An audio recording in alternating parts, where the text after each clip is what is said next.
پاکستان کے نو منتخب وزیر اعظم شہباز شریف کا کل پہلے بیرونی دورے پر سعودیہ عرب جا رہے، لیکن اب ان کے دورے سے پہلے ایک طرف سوشل میڈیا پر دورے پر جانے والے کی تعداد کے حوالے سے طوفان کھڑا ہو گیا، دوسری جانب طرف خارجہ امور کے ماہرین اس بات پر سوچ رہے ہیں کہ پاکستان اس دورے سے کیا حاصل کر سکتا ہے۔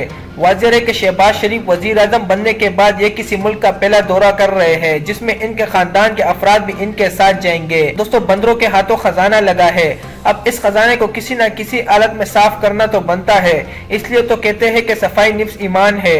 بس شہباز شریف اس بات کو مد نظر رکھتے ہوئے اس پر عمل کر رہے ہیں۔ دوستو، یہاں تک تو بات ٹھیک ہے، شہباز شریف سعودی عرب جا رہے، لیکن یہ بات سمجھ سے بالاتر ہے کہ مولانا فضل الرحمان سعودی عرب کیوں جا رہے؟ نہ تو یہ صاحب کابینہ کا حصہ ہے، یہاں تک کہ کونسلر بھی نہیں ہے۔ اگر فضل الرحمان کو عمرے کے لیے جانا ہے تو اب تک کیوں نہیں جا رہے تھے؟ اچانک اتحادیوں کی حکومت آتے ساتھ ہی انہیں عمرہ یاد آ گیا، چلے عمرے کے لیے جانا ہے تو سرکاری جہاز میں کیوں جا رہے؟ تو دوسری جانب مریم نواز کے جانے کا کیا مقصد ہے؟ اگر انہیں بھی عمرے کے لیے جانا ہے تو سرکاری خرچے پر کیوں کسی کمرشل فلائٹ کا ٹکٹ بک کر لے اور اپنے شور صفدر کے ساتھ عمرے کے لیے چلی جائے؟ دوستو، مکمل ڈیٹیل آپ کو اس ویڈیو میں دیں گے، ویڈیو کو شروع سے اینڈ تک ضرور دیکھیے گا۔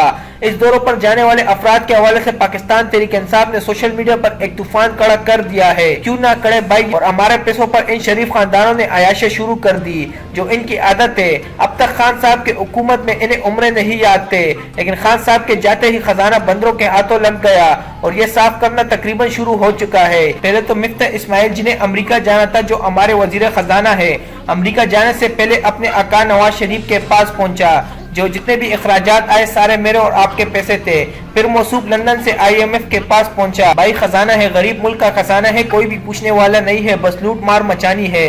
دوستو، شہباز شریف کے ساتھ 74 افراد سعودی عرب جائیں گے، جن میں ان کے نواسے تک ان کے ساتھ جائیں گے، بلکہ اپنے نواسوں کے لیے ملازمین کا بھی انتظام کیا ہے، وہ بھی ان کے ساتھ جائیں گے۔ لیکن سوشل میڈیا پر عوام نے ان کی خوب چترول کر ڈالی، جس کے بعد کرائم منسٹر شہباز شریف نے بیان دیا کہ میں اپنے خرچے پر سعودی عرب جاؤں گا، جو مکمل جھوٹا بیان ہے۔ اگر اپنا خرچہ ہی اٹھانا ہے تو پھر PIA کا 777 جہاز کیوں لے جا رہے ہو، اور 3 دن تک وہی آپ کے لیے کھڑا رہے گا، اور کئی دنوں سے اسٹینڈ پر رکھا ہے پاکستان میں۔ کمرشل فلائٹ پر جاؤ نہیں بھائی، سعودی عرب جانا ہے، شہزادوں کو اپنی شوبازیاں بھی دکھانی ہے۔ دوستو، اتنی بڑی فلٹن سعودی عرب جا رہی ہے کہ میزبان بھی پریشان ہو جائیں گے، غریب ملک کے حکمران کی عیاشیاں تو دیکھے۔